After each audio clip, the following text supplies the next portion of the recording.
16 September থেকে চলবে সব ট্রেন, টিকিট মিলবে কাউন্টারেও। তবে স্বাস্থ্যবিধি নিশ্চিতে বিক্রি করা হবে অর্ধেক টিকিট।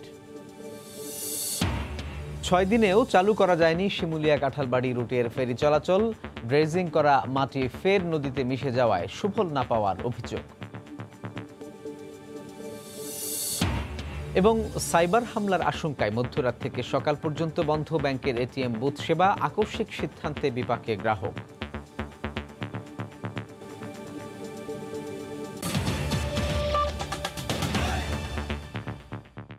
সময় সংবাদের সঙ্গে আছি আমি সাজিদ রাজু। নারায়ণগঞ্জের তল্লায় মসজিদে বিস্ফোরণের ঘটনায় আরও 2 জনের শারীরিক অবস্থার অবনতি হয়েছে। ফলে তাদেরকেও শেখ হাসিনা বার্ন ও প্লাস্টিক সার্জারি ইনস্টিটিউটের আইসিইউতে নেওয়া হয়েছে। এ নিয়ে এখন চিকিৎসাধীন 8 জনকেই আইসিইউতে নেওয়া হলো। বাকি 1 জনকে চিকিৎসা দেওয়া হচ্ছে বার্ন ইনস্টিটিউটের পোস্ট অপারেটিভে। গতকাল সন্ধ্যার পর থেকে নতুন করে এ ঘটনায় দগ্ধ আর কেউ মারা যাননি। তবে চিকিৎসাধীন প্রত্যেকেরই শ্বাসনালী পুড়ে যাওয়ায় তারা মারাত্মক আশঙ্কাজনক অবস্থায় রয়েছেন বলে জানিয়েছেন চিকিৎসক। স্বজনরা আইসিইউর সামনে বসে প্রিয়জনের সুস্থতার খবর জানতে অপেক্ষার প্রহর গুনছেন।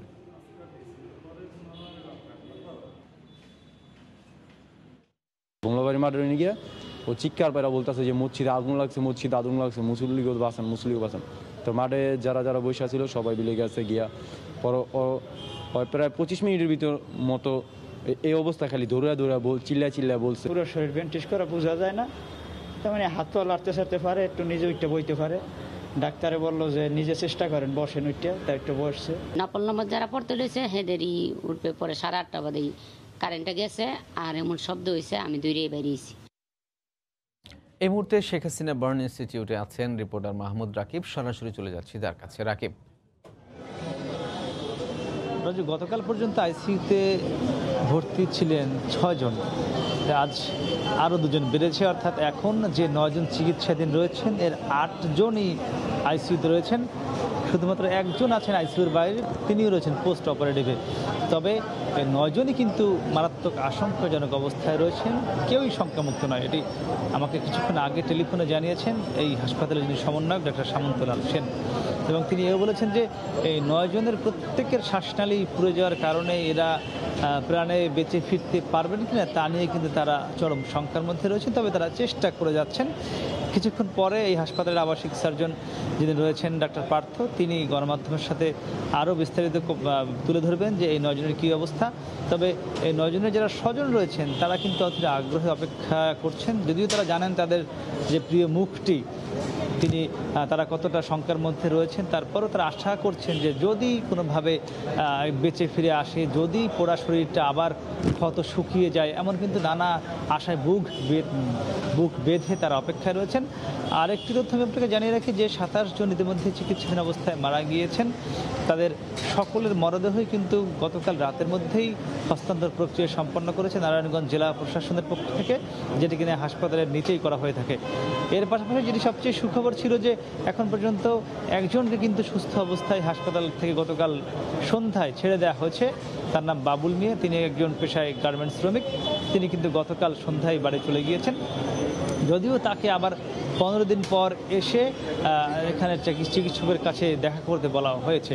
এর পাশাপাশি যেহেতু যে 9 জন চিকিৎসাধীন রয়েছেন এদের সবারই কিন্তু পুরো শরীরই ব্যান্ডেজ করা, তো তাদের স্বজনরা বলছিলেন যখন এই ব্যান্ডেজটি পরিবর্তন করা হয়, অর্থাৎ খোলা হয়, খুলে আবার নতুন ব্যান্ডেজ লাগানো হয়, সবচেয়ে কষ্টকর বিষয় হয় তখন রোগীদের জন্য। তারা বলছেন যে তারা এমনটি বলছিলেন যে যখন কোনো পশুর চামড়া ছুলে ফেলা হয় তখন যে কষ্ট অনুভব হয়, এই মানুষগুলো ততটাই কষ্ট অনুভব করে থাকেন বলে কিন্তু তারা বলছিলেন স্বজনরা।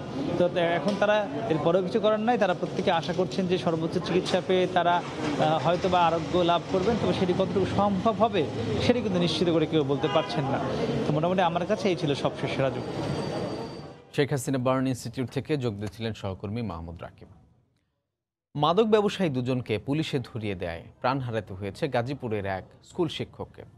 তারা কদিন পর জামিনে বেরিয়েই বাড়ি থেকে ডেকে নিয়ে রাতভর নির্যাতনের পর ওই শিক্ষককে হত্যা করেছে বলে অভিযোগ উঠেছে। এ ঘটনায় মূল হোতা ইমরান সহ আরও 5-6 জনকে আসামি করে মামলা করেছেন নিহতের বাবা। ঘটনার 3য় দিনেও এখনও কাউকে ধরতে না পারলেও গ্রেফতার অভিযান অব্যাহত রয়েছে বলে জানান পুলিশ। বিস্তারিত রাজিবুল হাসানের রিপোর্টে। টেকনাফ থানা যেন এক রহস্যময় দ্বীপ। ওসি প্রদীপের সময়ে থানার অন্দরমহল ব্যবহৃত হতো টর্চার সেল হিসেবে। যারা একবার প্রদীপ ও তার বাহিনীর সাজানো মামলায় থানার অন্দরমহলে গেছেন তাদের অভিজ্ঞতা ভয়াবহ। স্থানীয়রা বলছেন সেবামূলক না হয়ে উল্টো জননিরাপত্তার জন্য হুমকি হয়ে উঠেছে থানা। সেলিয়া সুলতানার প্রতিবেদনে বিস্তারিত, ক্যামেরায় ছিলেন মিজানুর রহমান।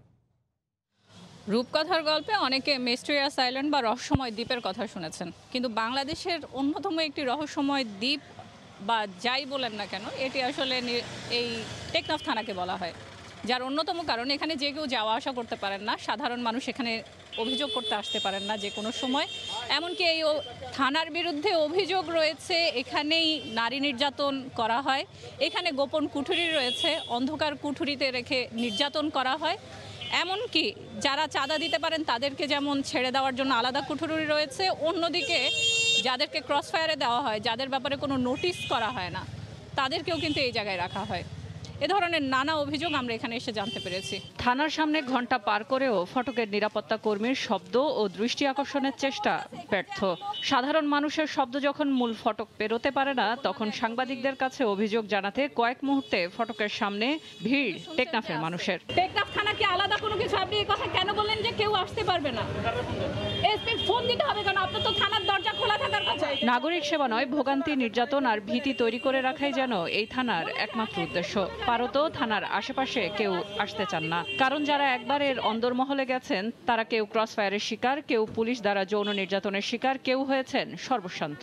যে একে অন্ধকারে রাখা হবে এতদিন, এখানেই থাকবে কোনো রেকর্ডপত্র ছাড়া।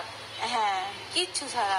ওসি প্রদীপের তো কোনো কিচ্ছু লাগে না। ওই সেলে 60টা মহিলা ছিল। এই মহিলাগুলো খুব কান্নাকাটি আমি শুনেছি। 71-এর আমি তো আসলে মুক্তিযুদ্ধ আমি দেখি নাই, তাহলে এভাবেই ছিল মনে হয়। এভাবে তো মনে হয় আমাদের মা বোন দর্শিত হয়েছিল। হাজব্যান্ডের সাথে আরেকটা লোক ধরছিল। আমার হাজব্যান্ড 7 মাস 15 দিন যেদিন হয়ে গেছে সেদিন লাশ পাইছি আমি। স্থানীয় মানবাধিকার কর্মীরা বলছেন থানাকে একটি ভীতিকর স্থান হিসেবে তৈরি করার দায় ঊর্ধ্বতনদেরও কম নয়। পুলিশিং সাংগঠনিক কাঠামো আছে, নিশ্চয়ই তারও এক জায়গায় জবাবদিহিতা আছে। তো আমরা বলবো যে ওই জায়গাগুলো যারা জবাবদিহিতা নেই বা যারা জবাবদিহিতা তার কাছ থেকে গ্রহণ করে, তারাও তো বিষয়টাকে কোনোদিন সামনে আনে নাই, তারাও তো নিশ্চয়ই এই দায় এড়াইতে পারে না। পুলিশ হবে জনতার, এই প্রতিপাদ্য নিয়ে বর্তমান পুলিশ প্রশাসন পরিচালিত হলেও কোনো কোনো থানায় পুলিশি নির্যাতনের অভিযোগ পাওয়া যায়। এক্ষেত্রে কমিশন থেকে সরজমিন তদন্তক্রমে প্রয়োজনীয় আইনগত ব্যবস্থা গ্রহণ সহ প্রতিবেদন প্রেরণের জন্য জননিরাপত্তা বিভাগ বরাবরে সুপারিশ প্রেরণ করা হয়। অবসরপ্রাপ্ত মেজর সিনহা হত্যার পর এখন পর্যন্ত প্রদীপ ছাড়াও টেকনাফ থানার অন্তত অর্ধশত পুলিশের বিরুদ্ধে হত্যা, নির্যাতন, চাঁদাবাজি, ধর্ষণের অভিযোগ উঠেছে আদালতে। সেলিয়া সুলতানা, সময় সংবাদ, টেকনাফ, কক্সবাজার। দীর্ঘদিন বন্ধ থাকার পর 16 সেপ্টেম্বর থেকে চালু হচ্ছে সব আন্তনগর মেইল ও কমিউটার ট্রেন। এর মধ্য দিয়ে চালু হচ্ছে শতভাগ ট্রেন। একই সাথে খুলে দেওয়া হবে সব রেলওয়ে স্টেশন। টিকিটও পাওয়া যাবে কাউন্টারে। স্বাস্থ্যবিধি ও সামাজিক দূরত্ব বজায় রেখেই চলবে ট্রেন। করোনার কারণে দীর্ঘদিন বন্ধ থাকার পর 31শে মে থেকে শুরু হয় সীমিত আকারে আন্তনগর ট্রেন চলাচল। শুরুতে মেইল, কমিউটার ও লোকাল ট্রেন বন্ধ থাকলেও কয়েক দফায় চালু করা হয় সেগুলো। ট্রেন চলাচল স্বাভাবিক করার লক্ষ্যে কয়েক দফায় সব ট্রেন চালুর সিদ্ধান্ত মোতাবেক 16 তারিখ থেকে স্বাভাবিক হচ্ছে ট্রেন চলাচল। আগে শুধু অনলাইনেই পাওয়া যাচ্ছিল টিকিট, এখন পাওয়া যাবে আগের মতো কাউন্টারেও। প্রতিটি ট্রেনে মোট আসনের অর্ধেক টিকিট বিক্রি হবে, যাত্রী বসবে এক আসন ফাঁকা রেখেই।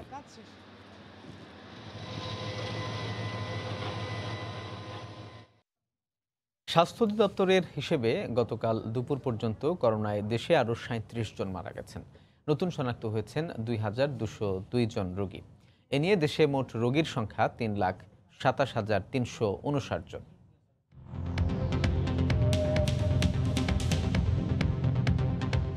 গত 24 ঘন্টায় নমুনা পরীক্ষা করা হয়েছে 15,412 জনের। এই পর্যন্ত মোট নমুনা পরীক্ষা হয়েছে 16,44,724 জনের। 24 ঘন্টায় নতুন করে শনাক্ত হয়েছেন 2,202 জন। মোট আক্রান্ত 3,27,359 জন। 24 ঘন্টায় মারা গেছেন 37 জন। এ পর্যন্ত করোনায় আক্রান্ত হয়ে মারা গেলেন 4,516 জন। করোনা থেকে 24 ঘন্টায় সুস্থ হয়েছেন 3,298 জন। মোট সুস্থ হয়েছেন 2,24,573 জন। নাব্য সংকটে 6 দিন ধরে বন্ধ শিমুলিয়া কাঁঠালবাড়ি ফেরি সার্ভিস। এদিকে দীর্ঘ সময় ধরে ফেরি বন্ধ থাকায় দুর্ভোগ পোহাচ্ছেন হাজার হাজার মানুষ। ফেরি সার্ভিস সচল করতে বিআইডব্লিউটিএ এবং পদ্মা সেতু কর্তৃপক্ষ ড্রেজিং করছে, কিন্তু এই দীর্ঘ সময় ধরে ফেরি বন্ধ থাকার দায় কার? এই প্রশ্ন যাতায়াতকারী সবার। বিস্তারিত নাসির উদ্দিন উজ্জ্বলের রিপোর্টে। নাব্য ফিরিয়ে আনতে দেশের গুরুত্বপূর্ণ নৌ রুটটিতে চলছে ড্রেজিং, কিন্তু বিআইডব্লিউটিএ ড্রেজিং করা পলি আবার চর থেকে নদীতেই মিশে যাচ্ছে। আর ফেরি বন্ধে মানুষের কষ্টের যেন কোনো সীমা নেই। লাগেজ ক্যারি করা, আমাদের বাচ্চা নিয়ে চলাফেরা করা, এত নদীতে এত উত্তাল, আমাদের জন্য খুবই সমস্যা হচ্ছে। লঞ্চগুলোতে প্রচণ্ড ভিড়, করোনা এফেক্টেড হওয়ার সম্ভাবনা বেশি। 9 দিন আইছি, এখন আমি যাইতে পারতেছি না, বাড়ির কষ্টের ভিতরে আছি। বালিটা কাটতেছে, ওই বালিটা আবার ঘুরে এসে পদ্মায় পড়তেছে, পড়ার কারণে ড্রেজিং নদীটা আবার খাড়িটা বন্ধ হয়ে যাচ্ছে, লঞ্চ থেকে যাইতেছে, চলাচলতে সমস্যা হচ্ছে। ওখানটা যদি ড্রেজিং ভালো করে করাই দিতে পারে তাহলে আমরা লঞ্চগুলা স্বাভাবিকভাবে পরিচালনা করতে পারবো। বিআইডব্লিউটিএ বলছে লৌহজং টার্নিং চ্যানেলে নাব্য ফিরেছে, এখন পদ্মা সেতু এলাকার পলি অপসারণ চলছে। পদ্মা ব্রিজ থেকে এদিকে 250 মিটার, ওদিকে 250 মিটার, এই অংশটা তাদের কাটতে হবে, তারা টোটালটা কিন্তু পারছে না। তারা আমরা বলছি ঠিক আছে আপনারা 600 ফিট জায়গা কেটে দেন, বাকি অংশ আমরা কেটে দেবো। বিআইডব্লিউটির আপনারা ড্রেজার কাজ করছে, আমাদেরও ড্রেজার কাজ করতেছে। গত 10 দিনে বিআইডব্লিউটিএ চ্যানেলটিতে 2 লাখ ঘনমিটার পলি অপসারণ করেছে। বিআইডব্লিউটিএ বলছে পদ্মা সেতুর 25 ও 26 নম্বর পিয়ার বরাবর ভাটিতে আরো 40,000 ঘনমিটার পলি অপসারণের মধ্য দিয়ে ফেরি চলাচল শুরু করা সম্ভব হবে। নাসির উদ্দিন উজ্জ্বল, সময় সংবাদ, মুন্সিগঞ্জ। পোস্তগোলা ব্রিজ এলাকায় বুড়িগঙ্গা নদীর তীর দখল করে গড়ে ওঠা অবৈধ স্থাপনা উচ্ছেদে অভিযান চালাচ্ছে বিআইডব্লিউটিএ। সেখানে আছেন রিপোর্টার শাহরিয়ার জামান দ্বীপ। আমরা সরাসরি যাচ্ছি সেখানে। দ্বীপ।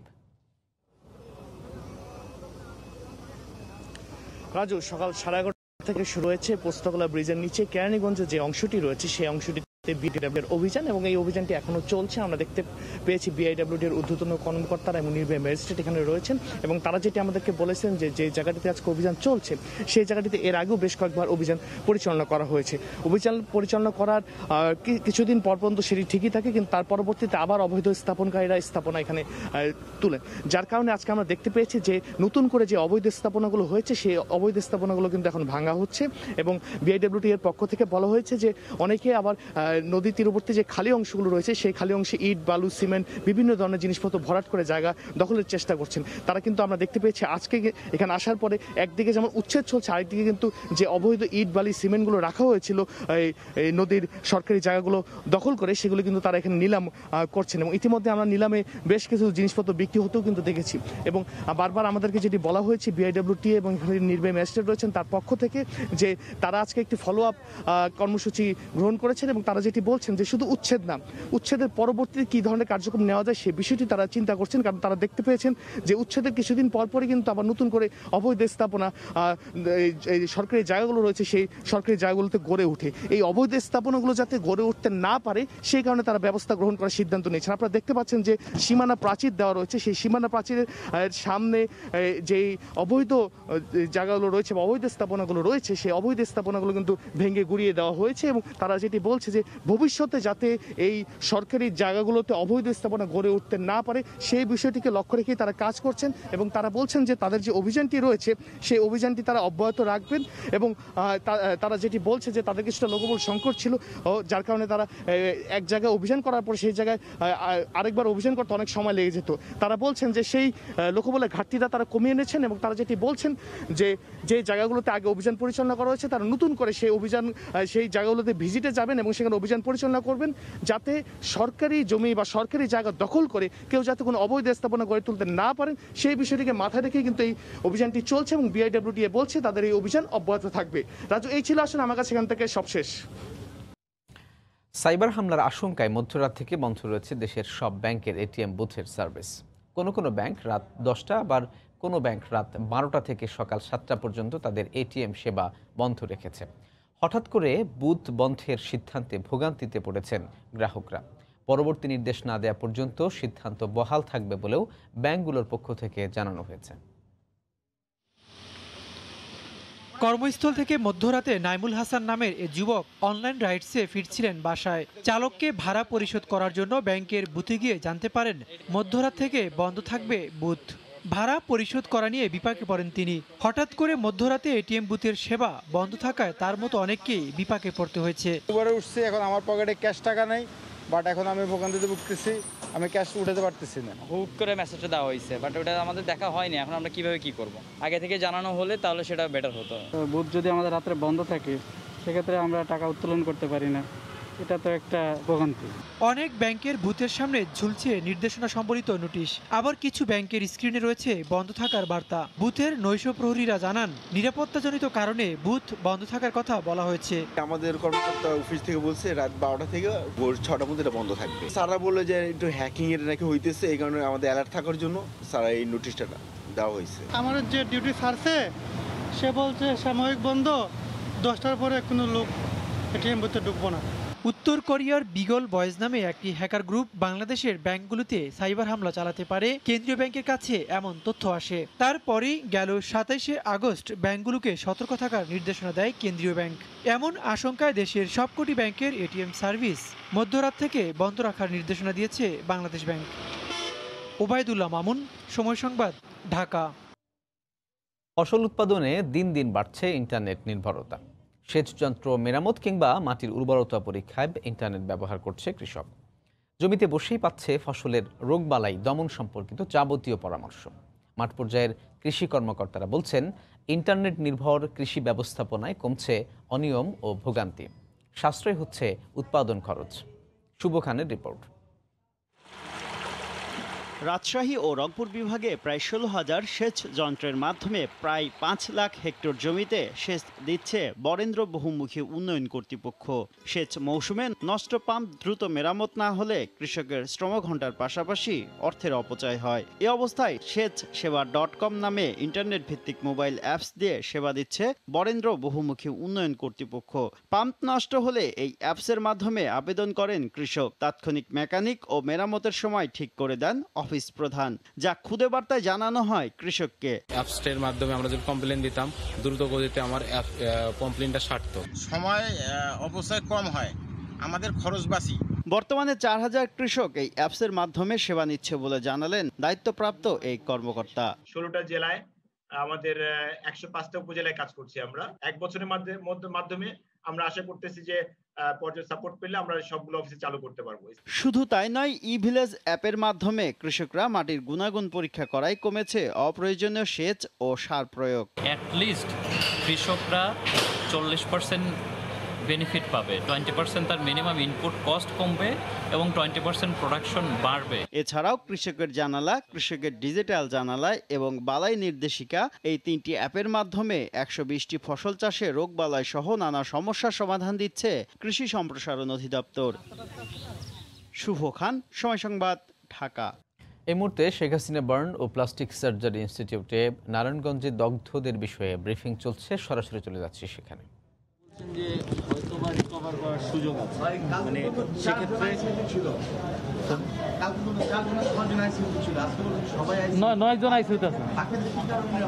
আপনাকে জিনিসটা বলি, জিনিসটা হলো রোগীরা যারা ছিল পোস্টমার্টম ওয়ার্ডে ছিল, পোস্টমার্টম ওয়ার্ড থেকে আমরা প্রত্যেককেই আইসিইউতে শিফট করেছি, যে কারণেই সংখ্যাটা এখন 9 জন। কেমন 37 জন ছিল, একজনকে আমরা ছেড়ে দিয়েছি, 27 জন মৃত্যুবরণ করেছে, তো 9 জন আছে, ওনারা সবাই আইসিইউ। মানে পেশেন্টগুলি আমরা আইসিইউতে দিই সাধারণত ক্রিটিক্যাল অবস্থা যে খারাপের দিকে যাচ্ছে, এই জন্য আমরা আইসিইউতে শিফট করে ফেলছি, যে আইসিইউতে সেফ থাকবে। কারণ আইসিইউর যে ফ্যাসিলিটি সেটা তো পোস্ট অপারেটিভে নাই, রিকভারি করার সম্ভাবনা। আমরা তো চাই যে 9 জনই রিকভারি হোক। আমাদের অ্যাজ এ ডক্টর হিসেবে আমরা চাই যে 9 জনই বেঁচে যাক, তার ফ্যামিলির কাছে ফেরত যায়। কিন্তু যেহেতু ইনহেলেশন বার্ন থাকে বা বিভিন্ন ধরনের কমপ্লিকেশন থাকে বার্নে, এর জন্য আমরা হয়তো সবগুলোই বাঁচবে না বা আমরা হয়তো বাঁচাতে পারবো না। দগ্ধদের ঘটনার পর থেকে এই 9 জন আইসিইউতে এদের উপরে কিরকম চিকিৎসা হয়েছে বা আর কোনো ড্রেসিং হয়েছে কিনা, এটা একটু বলতে। হ্যাঁ, ড্রেসিং আপনার রেগুলার, আমাদের বানের যে ড্রেসিংগুলো আছে রেগুলার বেসিসে হয়, যার যখন দরকার হয় ঠিক তখনই ড্রেসিং করে ফেলে। যেমন আমরা যেদিন আসছিল তারপর দিন কিন্তু আমরা সব খুলে ড্রেসিং করে ফেলছি, কারণ ওদিন আমাদের দেখা ঠিক মতো হয়নি। এই জন্য তারপরের দিন আমরা কিন্তু সবগুলি রোগীর 37টা রোগীরই আমরা ড্রেসিং করেছিলাম। এরকমই যখন যার দরকার ওই টাইম টু টাইম ড্রেসিং হয়ে যায়। এখানে আপনি 35 থেকে আপনি 93% পর্যন্ত পুরো আছে এখানে। এখন যারা আছে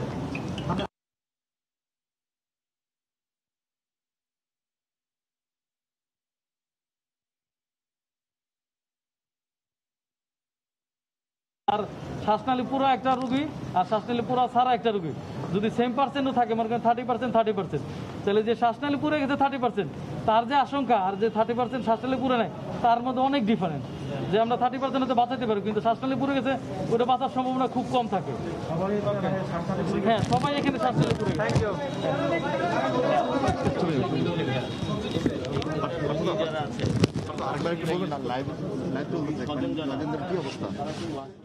এতক্ষণ ব্রিফিং চলছিল Sheikh Hasina burn and plastic surgery ইনস্টিটিউশনে। সেখানে নারায়ণগঞ্জের দগ্ধদের বিষয়ে ডাক্তাররা কথা বলছিলেন। আমরা তখন সরাসরি যুক্ত ছিলাম সেখানে।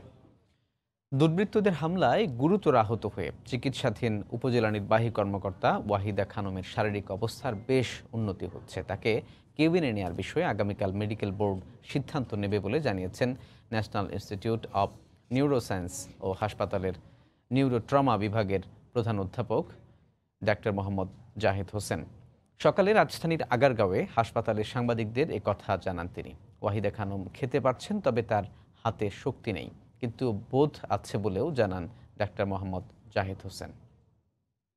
সর্বশেষ অবস্থা উনি যথেষ্ট উন্নতি হয়েছে উনি এখন নিজে মুখে খাচ্ছেন, তরল খাচ্ছেন, একটু নরম খাবারও খেতে পাচ্ছেন, ওষুধপত্র মুখে খাচ্ছেন। এখন ওনার জ্ঞানের মাত্রা একদম সম্পূর্ণ সুস্থ মানুষের মতোই আছে। স্বাস্থ্যবিধি মানা তো দূরের কথা, রাজধানীর মহানগর দায়রা জজ আদালত প্রাঙ্গণ যেন ভাগাড়। হকারদের দখলে অধিকাংশ এলাকা, নানা স্থানে ফাটলে পুরনো ভবনগুলো শঙ্কা জাগাচ্ছে দুর্ঘটনার। আইনজীবী ও আদালত কর্মচারীদের অভিযোগ, দীর্ঘদিন ধরে এমন বেহাল দশা হলেও তোয়াক্কা করছে না কর্তৃপক্ষ। মার্জিয়া মোমোর রিপোর্ট। চারপাশে আবর্জনার স্তূপ, নোংরা পানি ছড়াচ্ছে দুর্গন্ধ। রাস্তার পাশের আবর্জনাগার বা ভাগাড় নয় এটি, রাজধানীর মহানগর দায়রা জজ আদালত প্রাঙ্গণের ছবি। শুধু প্রাঙ্গণই নয়, আদালতের এজলাসের দরজার পাশেও জমে আছে ময়লা। বাইরের বারান্দায় পড়ে আছে পাশের টয়লেটের নোংরা কমোডো। দুর্ভোগ আরও বাড়াচ্ছে ভাসমান হকারদের দখলদারি। বিচারালয়ের এমন বেহাল দশায় ক্ষুব্ধ আইনজীবী ও আদালত কর্মকর্তারা। প্রতিদিনই আমরা আবর্জনার মধ্যে বসবাস করছি। পরিষ্কার পরিচ্ছন্নতার জন্য অনেক কর্মী নিয়োগ করা আছে, তারা ঠিকমতো কাজ করে না। প্রত্যেকটা কোর্টের ভিতরেই দেখা যায় যে ময়লা, এবং বেঞ্চগুলোও দেখা যায় যে সঠিক সময় সঠিকভাবে তারা পরিষ্কার করে না। অস্বাস্থ্যকর পরিবেশের কারণে আমরা রীতিমতো ভীত সংশ্লিষ্ট অবস্থায় থাকি। ঝুঁকির মধ্যে দিয়ে কাজ করি, প্লাস্টারগুলি ফেটে যাচ্ছে, আমরা সিঁড়ি দিয়ে ওঠার সময় অনেক সময় হোঁচট খাই। কর্তৃপক্ষ যদি এটা দ্রুত কোনো পদক্ষেপ না নেয় তাহলে এতে উত্তরণের আমাদের আর কোনো উপায় থাকবে না। আদালত পরিষ্কার পরিচ্ছন্নতা আমরা চাই এবং এই দেওয়ালগুলা সংস্কার চাই। কেন এই হাল জানতে চাইলে পিপির অভিযোগ, বারবার বলার পরও টনক নড়ছে না দায়িত্বশীল কর্তৃপক্ষগুলোর। এখানে একটা হকার, সে আমাদের কোর্টে এজলাসের কাছে চলে গেল, 2 তলা 3 তলা তারা উঠে গেল, বাদাম বিক্রি করছে, ঝালমুড়ি বিক্রি করছে। এটা তো হতে পারে না। এটা তো যারা আমাদের জাজ হিসেবে যে প্রশাসন, তাদের দায়িত্ব। তাছাড়া এখানে আমাদের বার অ্যাসোসিয়েশনেরও দায়িত্ব আছে। আদালতের বেশিরভাগ ভবনের দেয়াল আর পিলারে দেখা দিয়েছে ফাটলও। যে কোনো সময় ঘটতে পারে দুর্ঘটনা। মার্জিয়া মুমু, সময় সংবাদ, ঢাকা। এ পর্যায়ে শীর্ষ সংবাদ জানিয়ে দিচ্ছি আরও একবার। নারায়ণগঞ্জে মসজিদে বিস্ফোরণে দগ্ধ 2 জনের শারীরিক অবস্থার অবনতি, হাসপাতালে থাকা 9 জনই আইসিইউতে, শঙ্কা বাড়ছে স্বজনদের। 16 সেপ্টেম্বর থেকে চলবে সব ট্রেন, টিকিট মিলবে কাউন্টারেও, তবে স্বাস্থ্যবিধি নিশ্চিতে বিক্রি করা হবে অর্ধেক টিকিট। এবং সাইবার হামলার আশঙ্কায় মধ্যরাত থেকে সকাল পর্যন্ত বন্ধ ব্যাংকের এটিএম বুথ সেবা, আকস্মিক সিদ্ধান্তে বিপাকে গ্রাহক।